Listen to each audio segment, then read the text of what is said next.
On the morning of September 18th, 2017, in Virginia, Ashanti Billie was scheduled to start work earlier than usual, at 5 a.m., so she could help clean the store ahead of an upcoming health inspection. She left her apartment at around 4 a.m., but she never arrived at work. By around 8 a.m., a coworker showed up at the store and noticed that Ashanti wasn't there. He tried calling her, but when someone finally answered the phone, it was not Ashanti. Instead, a strange man picked up and claimed he had found the phone in a dumpster in Norfolk. Ashanti also missed her classes later that day, which raised even more concern. Realizing something was seriously wrong, her parents reported her missing and immediately drove from Maryland to Virginia to help look for her. Police began their investigation right away, and the local community joined the search, with dozens of people helping to look for Ashanti. Sadly, on September 29th, 2017, nearly 2 weeks later, landscapers made a terrible discovery. They found a partially nude body in Charlotte, North Carolina, behind a church. The body was located in a wooded area with tall grass and showed signs of decomposition. The woman's body was lying on a plastic sheet, and her arms were bound inside a sweatshirt. Her underwear was located near her head, and a plastic glove was found nearby. There were no visible stab wounds or gunshot wounds, but it was clear that the woman had been killed. A few hours later, the body was confirmed to be Ashanti Billie. Investigators ruled the case a homicide. At just 19 years old, Ashanti was a college student and also worked a part-time job. She was known to be cheerful, hardworking, and determined, someone full of potential. Tragically, her life was cruelly taken. So who was responsible for kidnapping and murdering Ashanti Billie? This is her story. Ashanti Billie was born on May 13, 1998, in Virginia Beach, Virginia, to Brandy Billie and Tony Billie. On her father's side, she had 6 siblings, while on her mother's side, she had just 1. Because both of her parents served in the military, Ashanti moved frequently as a child, living in places like Germany, Texas, Alabama, and New York, before finally settling in Maryland, where she began high school. Ashanti initially wanted to follow in her parents' footsteps and join the military. However, after being diagnosed with epilepsy, she could no longer pursue that path. Instead, she dreamed of opening her own bakery. Even after her parents divorced, they maintained a healthy co-parenting relationship for the benefit of their children. Known for her cheerful, energetic, and self-motivated personality, Ashanti graduated in 2017 and was accepted to the Art Institute of Virginia. She moved to Virginia Beach in August of that year to attend culinary school at the age of 19. She found an apartment with roommates and got along well with them. Around that time, she also started dating a man who was in basic training in South Carolina, and their relationship was going strong. Ashanti began working as an assistant manager at Blimpies, a sandwich shop located on the Joint Expeditionary Base Little Creek Fort Story in Virginia Beach. Her parents felt secure knowing she worked on a military base. By September 2017, Ashanti had settled into her new life. She was juggling school, work, and making plans to attend her boyfriend's graduation the following month. On the morning of September 18, 2017, Ashanti was scheduled to be at work at 5 a.m., earlier than usual, to do some cleaning before a health inspection. She left her apartment around 4 a.m., but never made it to work. When her coworker arrived at the store around 8 a.m. and saw she wasn't there, he tried calling her. A strange man answered and said he had found her phone in a Norfolk dumpster. He turned out to be a construction worker who said the phone appeared to be in perfect condition. Ashanti didn't show up for her classes later that day either, prompting concern. Her parents, realizing that something was wrong, reported her missing and drove from Maryland to Virginia to search for her. Police began searching immediately, starting with her phone, which was eventually traced to a dumpster, likely the same one where the construction worker had originally found it. Ashanti's mother made an emotional appeal on Facebook, asking for help and prayers. Local media picked up the story the next day, though it was still unclear if Ashanti had made it to the base. Her cream-colored 2004 Mini Cooper was also missing. 5 days later, investigators discovered the car on the 9500 block of Lakeshore Drive in Norfolk. A resident had seen the car parked there for several days. The The vehicle wasn't parked properly, its doors were unlocked, and the windows partially rolled down. Inside, they found her work uniform, dark pants, and one shoe, with the shoe still tucked inside the pants leg, suggesting the clothes had been pulled off hastily. The items were dirty, and no trace of Ashanti was found. The car showed signs of being driven off-road, and though it was wiped clean, investigators were able to recover one partial fingerprint. With this discovery, the FBI and NCIS joined the case, and a $10,000 reward was offered. Blimp Eyes later matched that amount, raising the total to $20,000. Still, no one came forward with leads. Surveillance footage from the base was released 3 days later. It showed Ashanti's car entering the base at 4:44 a.m. with someone wearing dark clothing, consistent with what Ashanti was said to be wearing. Due to an accident blocking the usual gate, she exited and re-entered through another gate at 4:58 a.m. By 5 a.m., her car was seen circling near Blimp Eyes. But at 5:33 a.m., her car was captured leaving the base again, this time driven by someone in light-colored clothing who was clearly not Ashanti. Her parents were devastated that something had happened to their daughter in a place they thought was safe. Community members joined in the search. Ashanti's mother still held out hope, but 11 days after she was reported missing, that hope was tragically shattered. On September 29, 2017, landscapers discovered a partially nude body behind a church in Charlotte, North Carolina. It was in a wooded area with tall grass and showed signs of decomposition. The woman was lying on a plastic sheet with her arms bound inside a sweatshirt.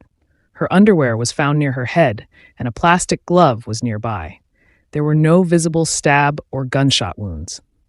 Hours later, it was confirmed to be Ashanti Billie. Her parents were heartbroken and vowed to seek justice. The FBI also pledged to bring her killer to justice. Investigators canvassed the area and learned that Ashanti's car had been seen at several locations around town during the week of September 18th.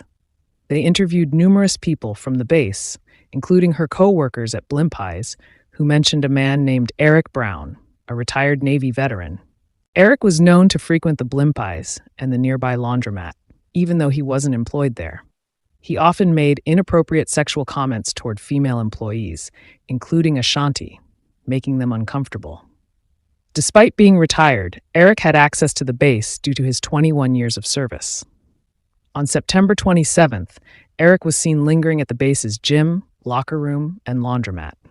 The day after Ashanti's body was found, he was arrested in Norfolk for trespassing after police found him wandering on the interstate. He had been with a sex worker earlier that evening, but ended up walking away after their plans fell through. During booking, he listed Charlotte, North Carolina, as his birthplace and gave a Norfolk address, though investigators found he was actually homeless. Virginia Beach police soon issued another warrant for his arrest for soliciting a prostitute. While he remained in jail due to not posting bond, investigators saw a potential lead. On October 10th, Eric was interviewed and claimed he hadn't heard about Ashanti's disappearance, although he later said he saw something on TV. He denied knowing Ashanti or being involved in her murder. 2 weeks after Ashanti's body was found, she was laid to rest in Maryland. Her official cause of death had not been determined yet, but her murder was undeniable. Police withheld information about Eric from the public, continuing their investigation quietly. On October 27th, surveillance footage surfaced showing Ashanti's car in Norfolk at 5:40 a.m. on September 18th. A man, about 5'9", wearing light-colored clothing, exited the vehicle and tossed something into a construction dumpster, the same one where her phone was later found. Ashanti, only 4'11", clearly wasn't the driver.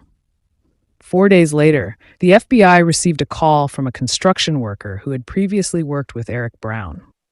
He recognized Eric as the person in the footage, identifying him by his walk and the clothing which he had given to Eric.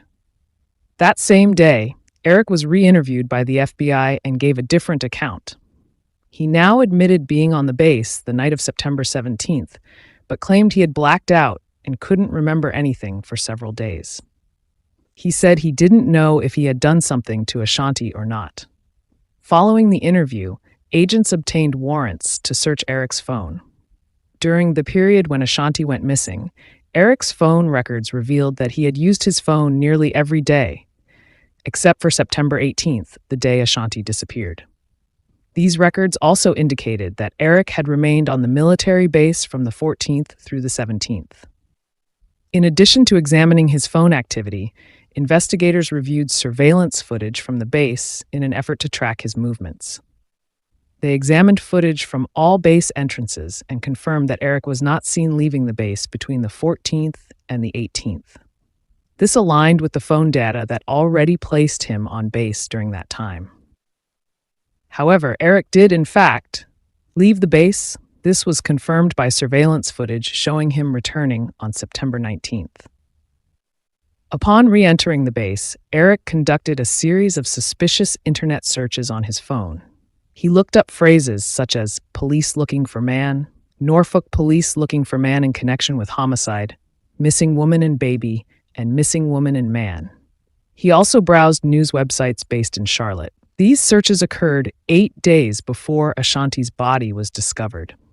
Investigators then realized that the reason Eric wasn't captured on surveillance, leaving the base, was because he had exited in Ashanti's car rather than on foot, as he usually did. On November 2nd, 2017, the Charlotte lab released their findings from the forensic analysis of Ashanti's body and clothing. They discovered unidentified male DNA on her hoodie and shirt. This DNA was later matched to Eric Brown. At this point, authorities were convinced that Eric Brown was the person responsible for kidnapping and murdering Ashanti. Following weeks of investigation, police announced his arrest. On November 7th, Eric was officially taken into custody and charged with Ashanti's kidnapping. The case against Eric was strong and supported by a range of evidence. Witness testimonies, his phone records, incriminating internet searches, DNA evidence, and a statement from Eric himself, in which he claimed to have blacked out for several days and couldn't remember whether he had harmed Ashanti. Additionally, the church where her body was discovered was one Eric had attended in his youth, and it was located just 300 yards from his childhood home. Despite this compelling body of evidence, Eric Brown has still not been brought to trial for Ashanti's murder. In December 2017, due to Eric's strange behavior and statements prior to his arrest, prosecutors requested a psychological evaluation. Jail staff also reported observing unusual behavior. That same month, prosecutors obtained more DNA evidence, further strengthening the case against him. However, in June 2018, Eric was diagnosed with schizophrenia and ruled mentally incompetent to stand trial. He was placed in a secured facility and subjected to forced medication. Yet, even after treatment, his mental state did not improve enough for a judge to deem him competent for trial. Following Ashanti's tragic death, her family committed themselves to helping others in similar situations, where an adult family member goes missing. In the months after her remains were found, the Billie family campaigned for a national alert system, similar to the Amber Alert, but specifically for missing adults aged 18 to 64. They collaborated with their congressman and a state delegate to sponsor legislation at both the state and federal levels. This new system was named the Ashanti Alert. In December 2018, the Ashanti Alert Act became federal law.